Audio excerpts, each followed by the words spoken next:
Zach is back with another Netflix original review.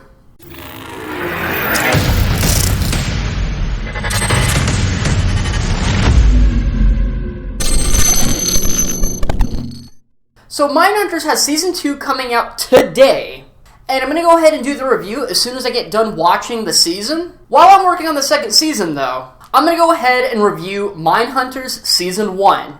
So some of you guys can understand the hype for Season 2 coming out, because it's a very great show. It's probably one of my favorite shows on Netflix, actually.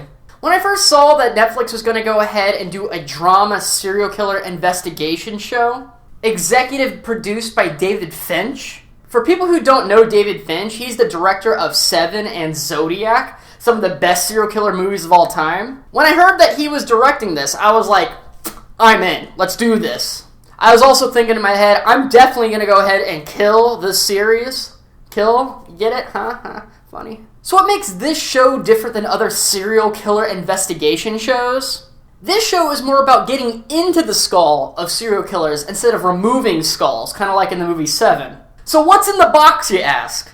Well, let me go ahead and tell you. And that's just a little joke for people who know the movie Seven. So this drama begins in 1977. For people who don't know about 1977 and what people thought about serial killers, it's very different than what you think today. Back in 1977, people would just kind of assume someone's crazy and never really think what actually turned them crazy or what was the intricate details and things that happened in their life that could probably throw them over the edge. They just kind of, oh, you're crazy, you're done, bye, into this insane asylum or into jail. They never really gave a second thought about it. So this movie goes ahead and kind of shows in 1977 how they started developing their, I guess you'd say, mental processing of certain psychopaths.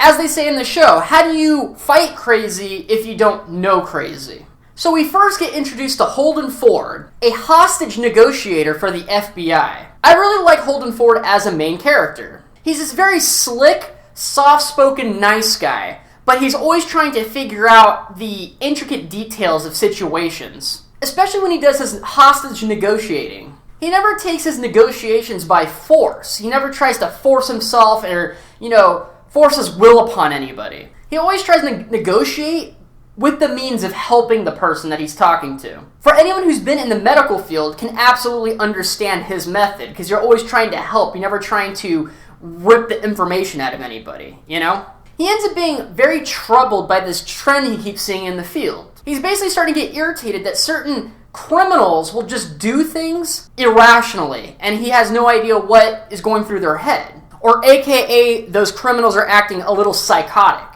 When Holden Ford is negotiating with one of these psychopaths, he can't seem to understand the motive of any of these criminals/killers. Every time Ford talks to one of these, psychotic type of people, Ford's supervisor will tell him, like, hey, you did everything by the books, you tried your best, you can only do so much. And Ford's like, hey, if I'm doing everything by the books and it's still not working, I need to go ahead and change up the book that I've been reading. So instead of reading like the FBI's interrogating handbook, he ends up taking an interest of the sociology of crime.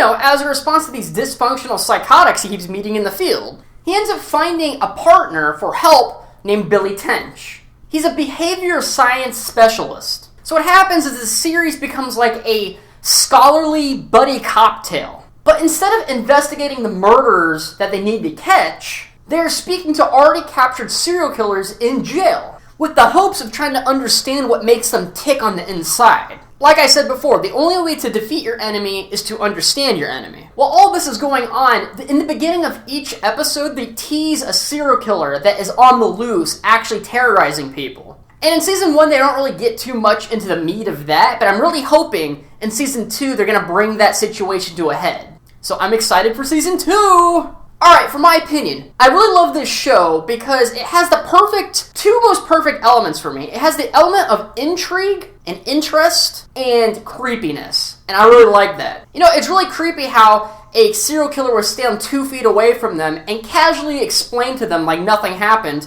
where he ripped a young woman's head off and he used her head as like a fleshlight. Really deranged lunatic stuff like that. But says it like, You know, like how someone would just come up to you and go, yeah, I like this apple. It's very good. Delicious. Stuff like that where you're just kind of sitting there like, okay, something's obviously loose in his head. Like, a screw's loose. Something's messed up in this guy.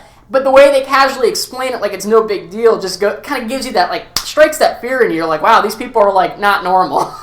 What's the interesting part about the show is the fact that they'll make friendly acquaintances with these serial killers. And, like they'll continually visit specific serial killers. I don't want to get into it because some of them are pretty cool. Like some serial killers will just like conversing with the detectives. They like opening up and explaining all the quote-unquote in the show fucked upness of it all. They like kind of venting towards the police officers about their killings. And that's kind of interesting as well.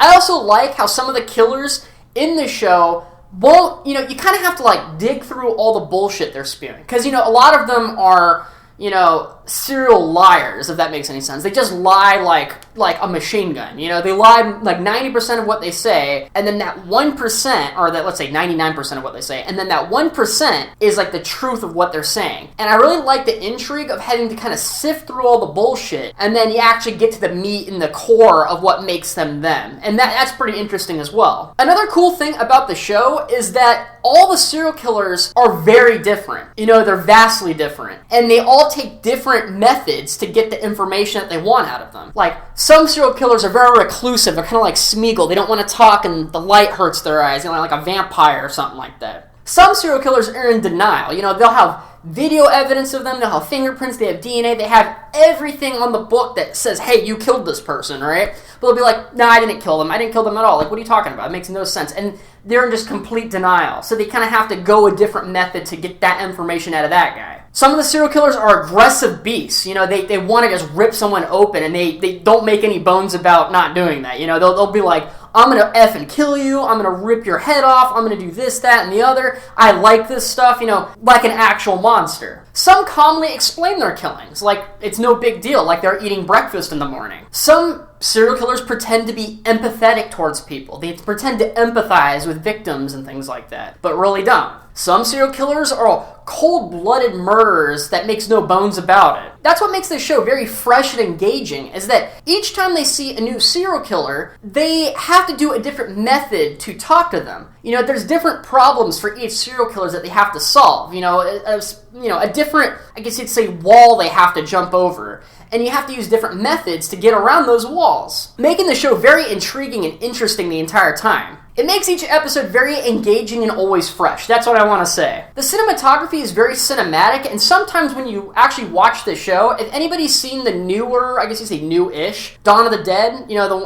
the one that they made, I think, in the 2000s or something like that, it has the same cinematography as that in a lot of shots. Like high saturation and that like kind of tint of yellow that kind of covers everything. I actually kind of like that style. Obviously, the acting is great in this show because, just for the fact that there's serial killers in this show and they all have different personalities, you really have to show off their personality to the audience. And they do a freaking fantastic job with that. The main actors do a fantastic job in this show as well. For example, Jonathan Groff and Holt McCallany, I think that's how you pronounce it. They're fantastic in this show. So for me, everybody should definitely watch this show, especially because Season 2 is coming out today. So Season 1 of Mindhunters gets absolutely an A+.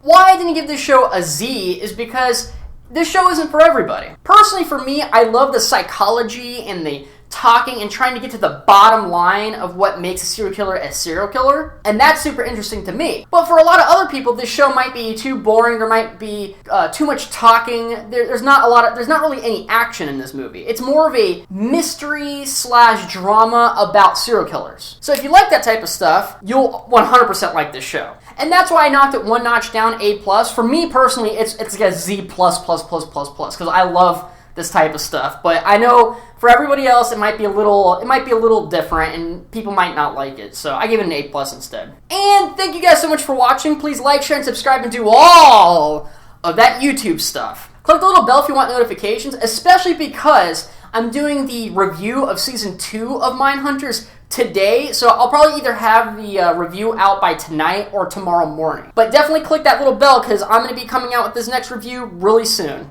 And until next time, you guys, see ya!